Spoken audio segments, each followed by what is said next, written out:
Anderson, and I did project 2 with Travis and Jared. So problem 1, a little bit of background. This is a linear algebra application problem. So what we'll be doing in this problem is the user will input some matrix that is n times n by 1. So this matrix is a matrix of coefficients for a couple systems of equations. So in the very last column, we're going to have the answers to these systems of equations. So that's why we want it to be an n times n plus 1 matrix size. Now, what will be happening is we'll have two functions for this problem. We'll have uptree, which has the job of transforming this matrix into an upper triangular matrix, which essentially means that every number below a diagonal, which I'll show you later on, becomes 0.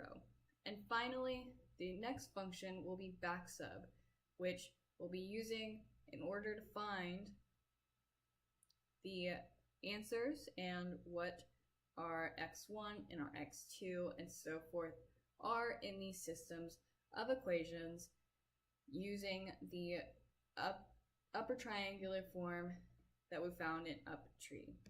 Alright, so the way that this program works is, of course, we're going to need our housekeeping commands. So now we want to have a check to make sure that the size of our matrix that the user is inputting is the right size. So we initialize check is equal to 1 in order to make sure that this while loop runs at least once. We ask them to input a system of equation coefficients, which should be a matrix of size n by n plus 1. So if that's not the case, then we're going to output a warning and we're going to repeat this whole while loop and ask them to input a new one. So after we go through that, we're going to fprintf our user input matrix and display it. So now next step is calling our uptree function, where UTF is uptree of T1. T1 is our input and UTF stands for upper triangular form. And after we call that, we're going to fprintf our upper triangular form and again display it. So real quick, I'm going to show you our uptree function. So our input to uptree is our matrix and our output is our upper triangular form. So first things first, we're going to take the row and column, we're going to size the input matrix. And what we're going to do now, so what we're going to do now is we're going to run a for loop that goes from 1 to our columns minus 2 and another for loop that goes from I plus 1 all the way to our number of rows. So T of m is the multiplier that eliminates the values below T of I. So example, if T1 of 1, 1 is 1 and T1 of 2, 1 is 2, then the multiplier will be T1 of 2, 1 divided by T1 of 1, 1, which is 2 over 1, which is 2. So your multiplier will be 2. So now, in line 9, we're going to use T of m as a negative value and multiply it by the row below. So if T of m is equal to 2, and T1 of 2, 1 is equal to 2, T1 of 1, colon is 1x, x, x. And I will do negative 2 times 1 plus 2 is equal to 0 in order to get that 0 below the diagonal. We're going to do that throughout the for loops until it ends. And so finally, what we're going to do is we're going to set our upper triangular form equal to T1 in order to have that output. So we're going to display that as I said earlier. So now what we want to do is we want to say x is equal to backsub of UTF. So now we're going to call backsub. So our backsub function is going to take our upper triangular form matrix and find our solution values, which we store in the variable x. So we want to take the row and column, we want to find the size of our matrix. We want to say R1 is equal to 1 to R and 1 to R. So essentially this is isolating our beginning first few columns from our last column. So R2 will be our results. It will be our last column and our results column. So we want to do I, a for loop that goes I to R backwards to 1. So here we're going to find our lowest variable value in line 9. Line 10 prevents an indexing error. In line 11, we take the value found in step 9 right here, and what we're going to do is multiply it by the column of I in order to substitute in the last variable we found. In line 12, we're going to run 4j's equal to I to the length of R1 of I, comma, colon. So this takes the length by which row since our upper triangular form, so it only subtracts values after the variable we are not solving for, or we are solving for, my bad. And now we say here in line 13, for the row above, or I minus 1, since we're counting backwards, we subtract all of the values before the next variable we are trying to find, and then we pop back to line 9 where it finds the new value to divide by, and then moves to the next column, and so substituting back from the bottom right corner to the top left right corner. So finally, in line 21, we are simply setting x equal to R2, and that finishes back sub. So here we're going to print all of our answers, and that is the end of problem 1. This code can be easily applied as an engineering student in the future in linear algebra, which is all about solving systems of equations. I think it's also very applicable to an engineering professional who is in a time crunch and really needs to just understand a system of equations really quickly. This code will do it for you. It is limited to doing it in this particular fashion. I know there are different ways to go about it. So in that sense, there is that small limitation. So now I'm going to demonstrate our code. All right. So first, to ask for a system of equation coefficients, we're going to input a 3x4, and here we are. Here's the user input matrix, here's the upper triangular form, and here are the solutions of x1, x2, and x3. All very straightforward, all very neatly output. We're going to run it again. If we input a 4x4, it should give us an error. And here we are, it says you don't have an n by n plus 1. So we're going to input the same one, but this time we're going to have it a 4x5. And here we go. Again, we have our user input matrix, upper triangular form, our solutions to the system. So the one limitation that really stands out to me about this code is that it does not have an option to repeat, and I think that implementing that would really help make it easier for the user to run through the code multiple times. This is problem number 2, which requires us to use the bisection method in order to find where a root is on a function. The first requirement for the bisection method to work is that we have two bounds where the y value of one is negative and the y value of the other is positive. In a simpler sense, this means that the function crosses the x-axis at some point between these two bounds. The next step to the bisection root method is to find the midpoint of the two starting guesses and determine the y value on the function of that midpoint. Next, you must determine whether the midpoint serves as a good bound between the first starting guess or the second starting guess. So I will explain this more in depth once we get to the code. We must repeat this process until the maximum error that occurs is less than the indicated error that the user wants. We must also create a plot that shows the number of iterations it took, as well as the maximum error for each iteration. We must also plot and fit the difference between each iteration and its approximation of the root, and the final approximation of the root, and that will appear in another graph. So now within our script, we're going to put everything in a giant while loop that will allow the user to repeat the entire program at the end if they see fit. We're going to ask them to input a vector of their coefficients as well as their maximum acceptable error. We're going to send both of those over to our bisect root function.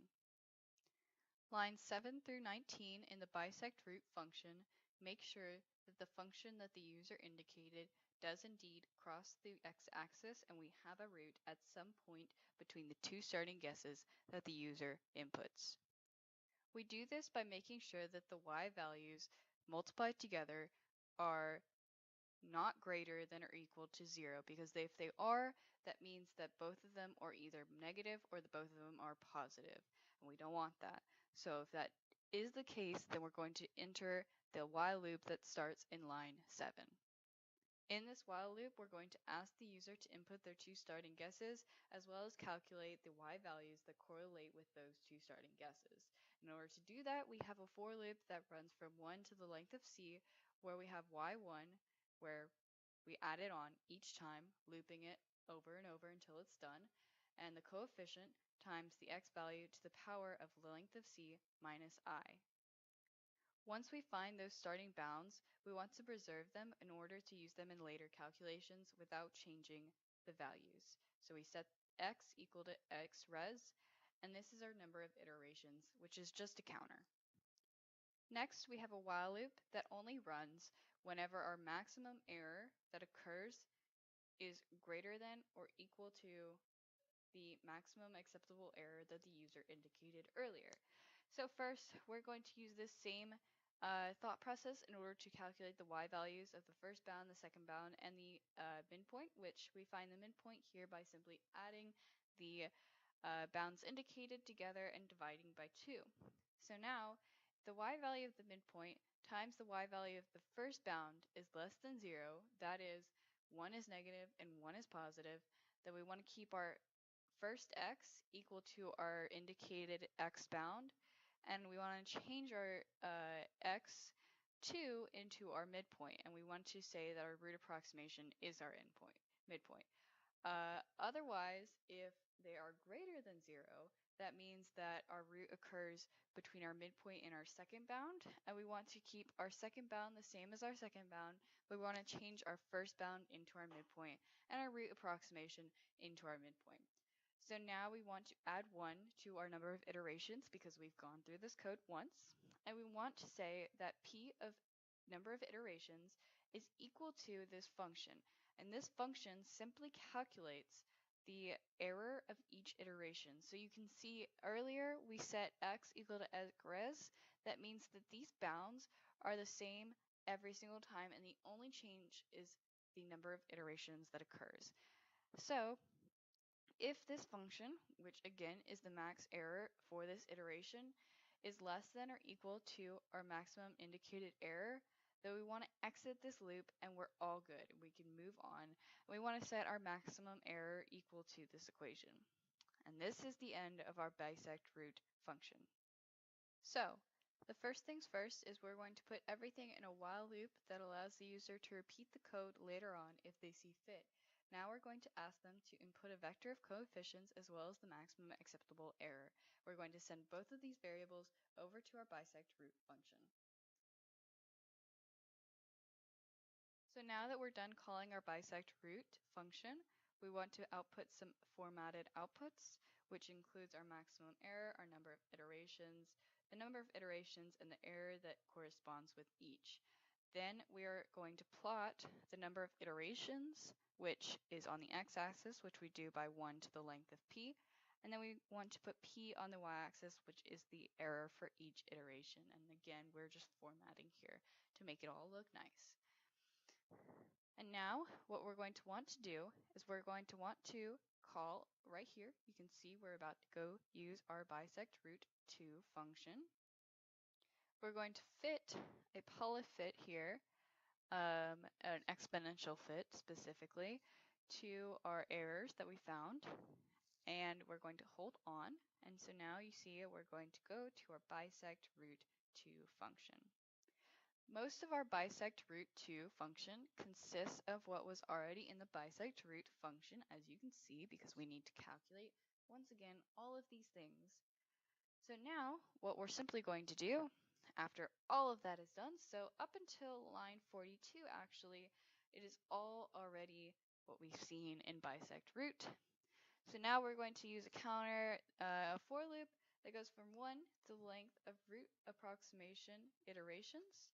So our delta root is our final root approximation minus the root approximation for the iteration of that. So essentially each time we're going to be subtracting the root approximation of the number of iterations, from the final root approximation that we find. So our drx is 1 to the length of delta root. We want to plot our drx and our delta root. And we also want to plot our min and our max. And we want to do this every single time. And finally, now that we're done with our two functions, what we're going to do is we're going to ask the user if they would like to essentially repeat the program. If so, we are going to go all the way back to where this while loop starts, and there you go, that's problem 2.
While this code could be easily applied to a later math class required for an engineer, and even possibly in the professional setting, the bisection method itself is extremely inefficient.